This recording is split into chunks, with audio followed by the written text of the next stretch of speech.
Welcome, ladies and gentlemen. I hope you're all doing well. And today, my friends, we're back with an Empire vs. Vampire co-showdown. And I know you can't see it in the main army, but we do indeed have mortar wagons in reserves, and we will be using them. So I was kind of thinking the other day, I'm like, what matchups could the mortar wagon actually be good in? And I do think Vampire Coast is one of them, right? Because mortars, in theory, are very good against Vampire Coast gun lines. But Vampire Coast often counters them by saving up, 1,500 resources and summoning 4 Fellbats and swarming all your artillery. And honestly, Empire Knights and your peeling units don't kill Fellbats quick enough to protect your artillery. So it's very doomed. But mortar wagons, they cost 300 more, I think, than basic mortars. And they'll be able to shoot the whole game. Fellbats aren't going to shut them down. So we got Sigmar Sons in the front line, backed up by basic crossbows. And I like crossbows. They're a little bit of a middle ground between huntsmen and, obviously basic archers. But the huntsmen are going to be more effective against large targets exclusively, but the crossbowmen will do more overall DPS against non-large targets. So things like the deckhand mobs and the handgunners and all that sort of good stuff. So just trying them out, trying different things.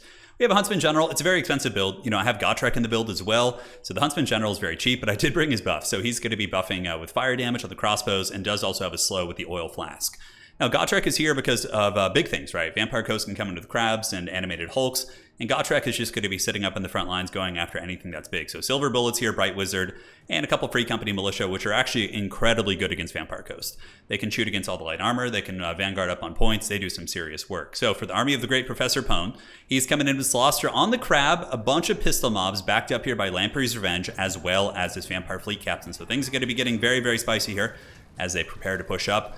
And the first thing we're going to be summoning is the dreaded mortar wagon. No, I would not lie to you guys with the thumbnail as well as the, the title of the video. The mortar wagons are coming, and we'll see them in action. So first one is summoned out here. So here it is. Yeah, war wagons with mortars. Perhaps they'll find a bit of a meta against... It would probably just be against Vampire Coast. Maybe against Tomb Kings, like Archer Spam, if they're going to be going super wide with a bunch of infantry. You just get like 2 mortar wagons to shell them, but...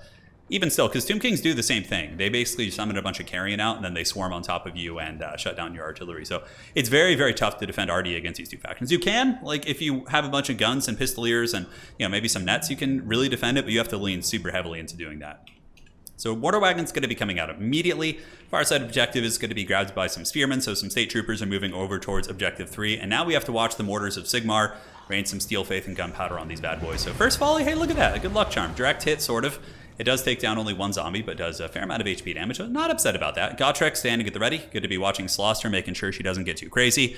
And now the battle lines are going to be squaring up, ladies and gentlemen, as Vampire Coast is opting for the 1-lane strategy on this map, which is, pretty good. Basically, just bull rush down the middle lane here and just try and, push them off their home objective instead of allocating resources to the side. So mortar wagons continuing to shell away, and it is getting some incremental damage. It's not the worst thing in the world. Gotrek is obviously eyeing Solastra, so he's going to be hustling in there. And now the Hail of Fire is active, so the crossbow is going to be doing fire damage, which isn't pertinent against the zombies, but it does increase their reload speed, so they will be doing overall more DPS. As Gotrek gets in there, the Slayer, and does some good work, but Pone, obviously on the big crab, is able to kind of bully through. But every attack Gotrek gets here against Solastra is going to be quite powerful. So crabs into the front line, Free Company Militia just ready to throw themselves into the old... Lamprey's Revenge here, and now you start to see the Fellbats coming out. So Fellbats going to be diving into my backfield, but hey, you know what? War wagons cannot be shut down, and we'll see what they can do. This is where Solastra gets really scary. She summoned the damn Knights Errant in my back line, and there's currently a really cheesy, abusive strategy with Solastra where you just bring her with nothing but her Knight Summon, because they're very cost effective, and you just unsummon her as soon as you get them and just keep spamming it to basically get infinite Knights Errant summons. It's really, really stupid. Hopefully, Creative Assembly, there's a lot of little things like that I hope they end up fixing. So back here, I do use some Empire Knights. As much as I hated to do this, I use the Cascading Fire Cloak. I send the Knights in there. They need to be roadblocked and, kept from getting even further into my Silver Bullets and those type of units. The one thing that's going very, very well for us is Gotrek. He's got his Mohawk out, and he's about the same speed as Slauster. He's not much slower or faster. I think he's 42 and she's 50, yeah. So he's in the ballpark. So we're just like hot on her tail here, doing some big damage. And the Huntsman General has been shooting Slauster the entire time, and he is anti-large, not armor-piercing like Marcus, but the damage isn't insignificant. Now more Fellbats on their way in, and the Crabos have pushed through the front line. Value is looking pretty good for us, but almost all of our value is tied up on Slauster right now. We do get our Silver Bullets up on the hill, so you can see their lineup right there with beautiful line of sight of the Crab Lady. Sigmar Sons holding back the advance, and we're just trying to wear down Slauster. I was kind of all in on that. I was like, man, if I don't capitalize and finish her off, we're going to be in a little bit of danger. Mortar Wagon's still shooting, and they do have 1 unit of zombies crumbling, and we do have the 2 caps, so we got Spears on the far side objective holding it down. Free Company Militia on the flank, going to be taken out by Prometheans, as well as the Vampire Captain. And now this is the classic Empire situation. You're going to be spamming out Empire Heavy Cavalry to try and secure your backfield and your guns. And these are the Zentler's Reichsguard, the elite of the Empire Special Forces. Going to be coming in there and hammering down those Fellbats, looking to penetrate into some of the pistol mobs. And, even though it looks scary for us, A lot of the Vampire Coast army isn't like great quality here either. It's just deckhand mobs and pistols, spears fighting crabs, which isn't horrible.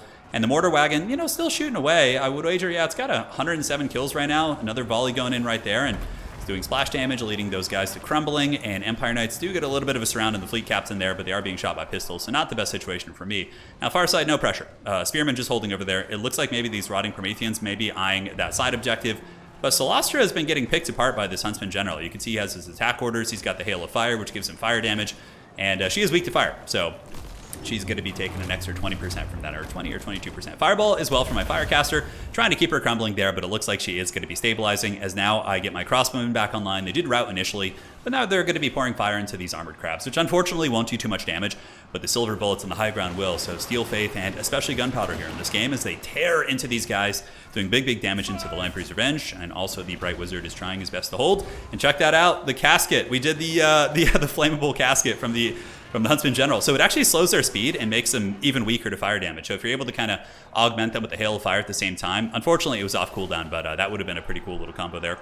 Spearman fighting in the front, animated Hulks moving in, Gotrek just going balls deep. Wherever he goes, basically vampires are getting karate chopped. So he's eyeing Solastra here in the back. Solastra just kind of camping, making sure she's not going to die, and put a leadership penalty on the enemy army here. And there we do break the Lamprey's Revenge with the Bright Wizard. Burning Head. Sometimes units do move like this when you switch their formations quickly, so we do get a decent Burning Head on those guys and wear them down. Might actually even start crumbling now, -3. And how are the Mortar Wagons doing? So Mortar Wagon's been able to use most of its payload. Currently right now only 300 value though, so a little bit disappointing, but again, it's not great quality stuff they're shooting, right? It's basically just deckhand mobs. So they've killed the equivalent of a deckhand mob. So Pone, realizing it might be harder to get that side objective, is going to be, or back objective, is going to be going for my objective here now. So Spearmen don't trade super well into Scurvy Dogs since they are infantry size, so I respond with a couple swordsmen. Some Man-Tide is on their way over, and they should be able to hold that point adequately. And that's what's really cool about the Empire. They're a very good reactionary faction. You see your opponent summon an infantry, you summon in grenade launchers. If you see them summon in, some mobility of their own, Empire Knights, Reichsguard Knights, all that sort of good stuff. You really kind of have a big toolbox of things in domination mode, which is really fun. It's one of the reasons I enjoy playing them quite a bit. Huntsman General, Hail of Fire is active. Was just out of range, unfortunately, of the Sterling's Revenge. Thought I was in range right there. Crossbows teeing off, but you can see the Vampire Coast starting to get pounded pretty hard here as Gotrek and the Sigmar Sons continue fighting on the home objective. And Coast does have pistol mobs as well as Depth Guard on their way in, but the Depth Guard probably not going to have a good time against that concentrated shooting. Swordsmen on their way over, going to be doing battle with the Scurvy Dogs, nothing to worry about there. And now we do have 2 Mortar Wagons, I think. There's a point where I summoned my second Mortar Wagon to send a statement here, and unfortunately the Depth Guard are on the way, but I think I have answers. Sterling's Revenge can definitely pop them. This is a fake summon here, so these guys will be disappearing relatively soon. All the Mortar Fire has been switched. Yeah, there's not another one back there, but it has been switched, I believe, onto the Depth Guard units, which, makes sense. They're very strong, and we're just going to be shooting them back here on these advancing units. And hey, if those Mortar Wagons can get like 800 value, I'll be pretty happy, because I could then unsummon them and still have accrued decent value, right? It gives you tech against like Vampire Coast Gunline, but I don't know. I still think they're a bad unit, but I'm really trying to find applications for weird units, and that's one of the things I really enjoy most about this game and other RTS games in general. It's just making weird off-meta stuff work. Keeps me in my Gatekeeper status. Depth Guard moving over here against the Swordsman. One Depth Guard unit will trade very well into my State Troopers. They don't do enough DPS to really punch through the armor.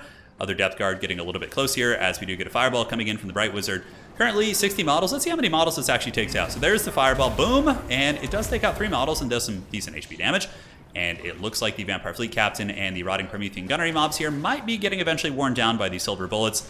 And the Sterling's Revenge are on their way in. Mortar Wagons, the second one is out now. So Sigmar sending a message to the opponents of the Emperor as my poor Huntsman General is going to get focused by some pistols. But, he's a small target. He's got 45 armor too. Look at Gotrek, what a Chad. Gotrek fighting with the Axe of Grimnir against the Solastra, who's now making her way back in. Vampire Coast trying to get a little bit of momentum here, but we do get some good focus fire. So all the crossbows and the pistols, we have the boys up on the high ground. The Sterling's Revenge is going to be teeing off. We got fireballs, we got mortars, we got pistol fire. The sheer brutality as these guys are introduced to futuristic technology, and the Invocation might be able to save them. They're at pretty low leadership though, and I think that the Sterling's Revenge is probably going to be able to finish them off. Some pistol mobs were summoned in my backfield. Very annoying here. Gotrek trying his best, and he's actually winning this fight very heavily against Solastra. Brought her down to 1,500, and it looks like she maybe hit him once in this entire exchange. She has bonus versus infantry, but Gotrek is very much a linebacker. He's tough to kill. It's a shame that, several years after Gotrek has been released, his healing ability is still bugged. I can't believe it hasn't been fixed yet, but it is what it is. It's being like into Total War Warhammer competitive is like, it's you have to embrace the suffering. It's never going to be perfect, but the universe is so awesome that you just kind of roll with what you got. See, the heal is bugged. It just straight up didn't go off. Like years in years that heal has just not worked. And there's even times where I feel as if it kills Gotrek. Who really knows? It's supposed to be healing him, but yeah, it's just literally, he's just sitting here and it's like chain procking, but it's not working and he's like stuck. It's just so buggy. Like in a really close game, this could matter, right? You're paying for that mechanic and it just straight up doesn't work. So over here, we get the depth guard, but I get grenade launchers in position, and swordsmen will, you know, obviously lose this, but the grenade launchers will be able to hammer them and do some really, really big damage. So hopefully we can defeat those guys and get them crumbling. And I do also summon in some Sigmar Suns to really make sure I don't lose that objective. Scurvy Dog's going to be pushing into my backfield while Slostra is down for the count. And Gotrek, you know, since his healing didn't go off, he actually ends up, whoa, okay, he just took a ton of burst damage. I think the vampire character ended up getting him, but yeah, it is what it is. Mortar Wagon's still shooting, moving up, and now Vampire Coast does not have a whole left. A big value lead. Granted, there was a lot of invocation, so the value lead right now is, you know, let's just round it up to 12,000. Probably for Professor Pone a little bit closer to 8 or 8.5, if you really like kind of want to add in the healing variable that he does have there. So Vampire character here, 100% going to die. Crossbow, Sterling's Revenge, hot on the job here, and Huntsman General also sitting back here with a Hail of Fire, having accrued 1,000 value, and yeah, getting the fire damage against a lot of the vampiric units is pertinent as well. It's always cool to see the Huntsman General.